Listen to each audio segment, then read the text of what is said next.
Now, pockets of anti-racism protests in a few African countries have followed sweeping demonstrations in the United States and Europe after the police killing of George Floyd.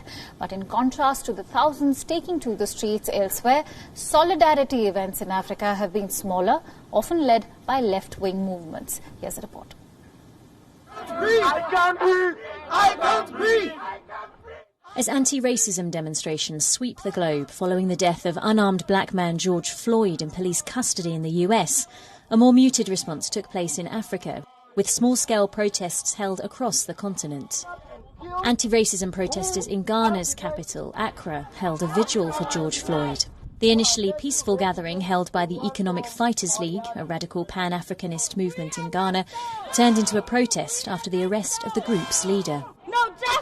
No peace! We are all black people, we are all African people, and we're just demanding respect, unity, justice, equality, equity, everything. We are done being quiet. Residents of a Nairobi slum also took to the streets to demonstrate against police brutality.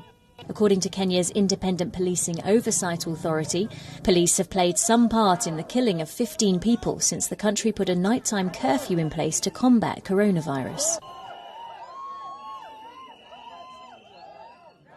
In South Africa, nearly 200 supporters of the far-left Economic Freedom Fighters Party rallied in front of the US Embassy in Pretoria, chanting, "Down with racism and down with Donald Trump." Down with racism, down. Down with racism, down. And in Senegal, around 50 people took a knee in front of the Gorée slave trade memorial in Dakar. It is unacceptable because it is racist. It is unacceptable because it is unfair. If he died for that, he died for us. That means we're all George Floyd.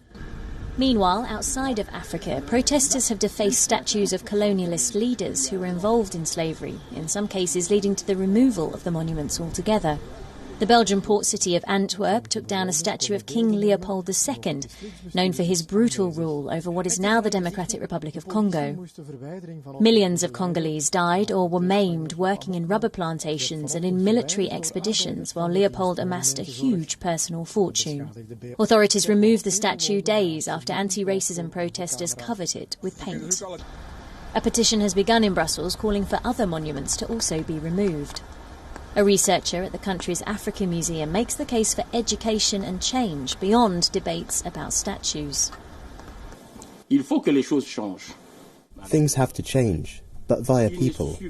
It is not enough to destroy the statues of Leopold II, even if destroying them is a violent example.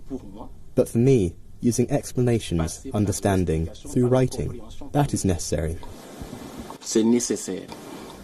While some of the statues have come down in Belgium, in Kinshasa itself, King Leopold II is still standing. Here, too, many people feel a need for an increase in education on past injustices. I think that the real story must be told in schools and universities so that everyone knows what really happened during slavery and colonization in Africa in general.